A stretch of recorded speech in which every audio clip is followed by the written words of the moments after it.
எவரையும் தோற்றத்தை பார்த்து உருவத்தை பார்த்து பரிகாசம் பண்ணக்கூடாது.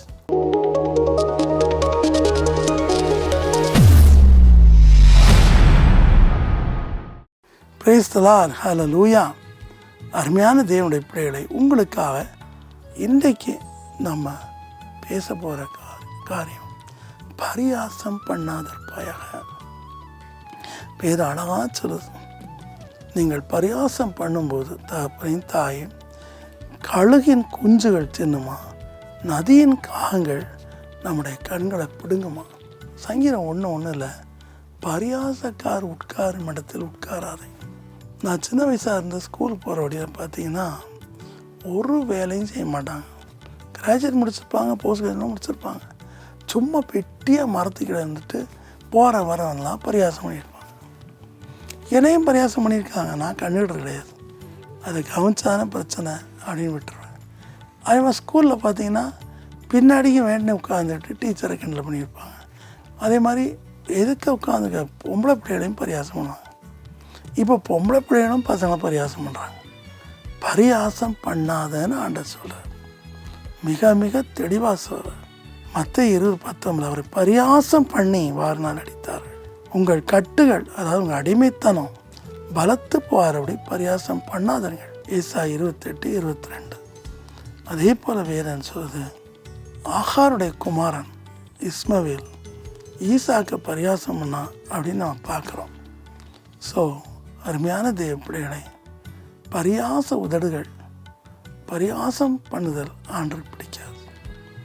எவரையும் தோற்றத்தை பார்த்து உருவத்தை பார்த்து இல்லை அழகில்லாமல் பார்த்து இல்லை அவங்க கொச்சையாக கொஞ்சம் திக்கி பேசுகிறத பார்த்து இல்லை அவங்க அங்கவீனமாக பார்த்து அவங்க பழைய சட்டையை போட பார்த்து நம்ம என்ன செய்யக்கூடாது, கிண்டல் அடிக்கக்கூடாது, பரிகாசம் பண்ணக்கூடாது.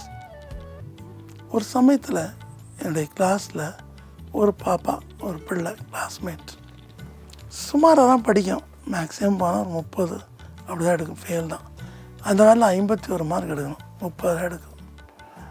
ஸோ டீச்சர் என்ன பண்ணாங்க, அவளை அடிக்கிறது இல்லை. ஏன்னா அவளுக்கு அவ்வளோதான், அவளுக்கு சின்ன வயசில் மெனிஞ்சைட்டிஸ் வந்துச்சு, மூளை பாதிக்கப்பட்டுச்சு, பாவம், அவளுக்கு முடிஞ்சது அவ்வளோதான். ஸோ டீச்சர் என்ன சொல்லுவாங்க, உன்னால் முடிஞ்சதை செய்யுமா, எல்லாமே நீ படிக்கணும் அவசியம் கிடையாது சொல்லி அவங்களுக்கு சொல்லி கொடுப்பாங்க. இது கஷ்டப்பட்டு அழுதுகிட்டே படிக்கும், டெய்லி ஊசி வேறு. இதை பார்த்து அங்கே கூட இருக்கிற சில மாணவ மாணவிகள் அவளை பார்த்து கிண்டல் அடிப்பாங்க. அவளுடைய ஹேரை பார்த்து கிண்டல் பண்ணுவாங்க, அவளுடைய காது கொஞ்சம் வளைஞ்சிருக்கும், அதை பார்த்து கிண்டல் பண்ணுவாங்க. அவள் பேசும்போது கொஞ்சம் விகாரமாக இருக்கும், கிண்டல் அடிப்பாங்க.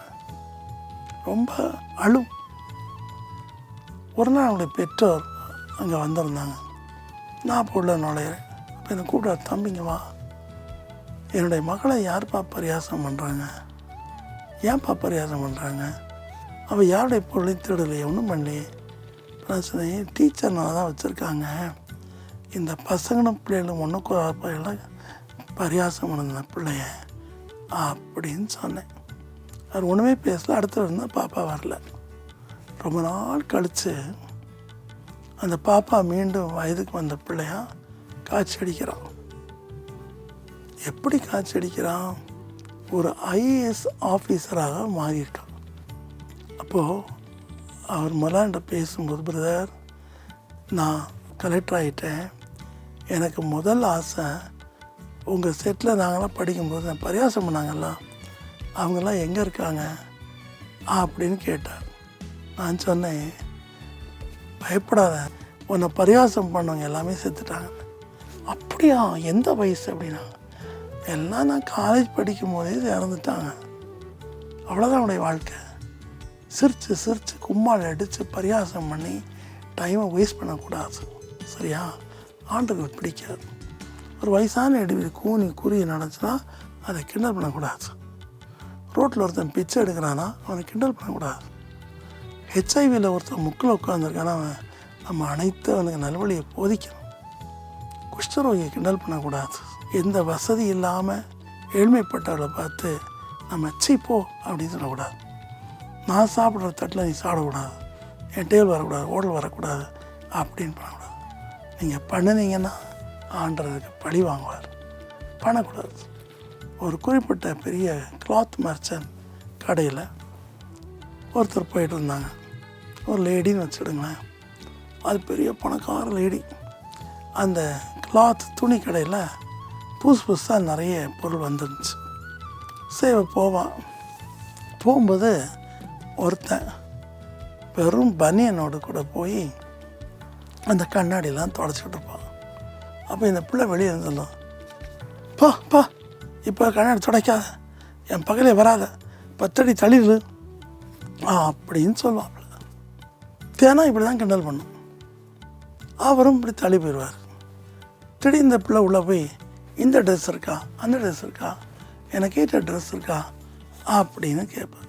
வேறு எந்த கடையில் நான் ட்ரெஸ் இருக்காது, விரும்புகிற ட்ரெஸ் அந்த கடையில் மட்டும்தான் இருக்கும். சாரின்ட்டு சொல்லி வாங்கிடுவான். வாங்கிட்டு பணம் எப்படி பே பண்ணுவீங்க அப்படின்னு கேட்டான். அவனை பேடிஎம்மா நீங்கள் சொல்கிறீங்களே, நம்ம ஜிபே கூகுள் நான் பே பண்ணிடுறேன்ட்டு சொன்னாப்புல. அப்போ அந்த துணி எடுத்து கொடுத்தேன். என்ன சொன்னா தெரியுமா, இங்கே ஜிபேலாம் கடை பேரில் இருக்கக்கூடாது, எங்கள் முதலாளி பேரில் இருக்கணும் அப்படின்னு. முதலாளி யார் முதலாளி? இங்கே இருக்க மேனேஜரா? டையும் கோட்டும் போட்டு வரான். யாருன்னு கேட்டான். எங்கள் முதலாளி நீ தேடணுமா, நீ பண்ண வேலையெல்லாம் பார்த்தோம், உனக்கு இந்த ட்ரெஸ்ஸு தர முடியாது, ஏற்கனவே நாங்கள் இன்னொருத்தருக்கு ஆர்டர் பண்ணிட்டோம், நீ ஒன்றும் ஜிபேலாம் பே பண்ண தேவையில்லை. வெளியே கண்ணாடி தொடச்சிட்டு இருந்தார் பாரு, அவர் தான் இந்த கடனுடைய ஓனர் அப்படின்னு. நீ நேற்று முளைச்ச பணக்காரி, அவர் பிறவிலே பணக்காரன், ஆனால் ஏழ்மையாக இருப்பார். ஸோ அந்த பரியாசம் பண்ணவனுக்கு எப்படி இருக்கும் யோசித்து பாருங்கள், திங்க் பண்ணி பாருங்கள். வெட்கி நாணி அழுதுகிட்டே போனான். அந்த ட்ரெஸ் கிடையாது வரைக்கும் அது கிடைக்கல. சரி, உதாரணத்துக்கு சொல்கிறேன். ஸோ நம்மளும் என்ன செய்யக்கூடாது, பரியாசம் பண்ணக்கூடாது, பிரசங்கமான பரியாசம் பண்ணக்கூடாது, பைபிள் வசனத்தை பரியாசம் பண்ணக்கூடாது. பரிசுத்தாய் பரியாசம் பண்ணோம்னா நம்முடைய பாவம் மன்னிக்கப்படாது. சரி, பயமுறுத்த சொல்ல உங்கள் பிள்ளையிட தெளிவாக சொல்லுங்கள், பரியாசம் பண்ணாத சொல்லுங்கள். ஜெபம். அன்பின் கர்த்தாவே, அன்பின் கர்த்தாவே, மனம் இறங்கி இன்றைக்கி எல்லா வித பரியாச உதடுகளையும் என் பிள்ளையிட்டு நீக்கி போடும். எல்லாரையும் கனம் பண்ணக்கூடிய இதயத்தை தார். சேஷ்மாய் கர்த்தாவே, எலெக்ஷன் முடிகிற ஒரு கட்டத்தில் நம்ம இருக்கிறோம்ப்பா. தகப்பனே, உண்மை மாத்திரம் நாங்கள் நம்பி இருக்கிறோம்ப்பா. நாம் நம்முடைய தலைவர்கள், அரசியல் தலைவர்கள், சுப்ரீம் கோர்ட்டு, போலீஸ் அதிகாரிகள், டீச்சர்ஸ் எல்லாரையும் நம்ம கனம் பண்ணுறோம். ஒருவேளை அவர்களில் ஒருவர் நமக்கு விரோதமாக இருப்பார் என்றால் நாங்கள் எங்கே போவோம்?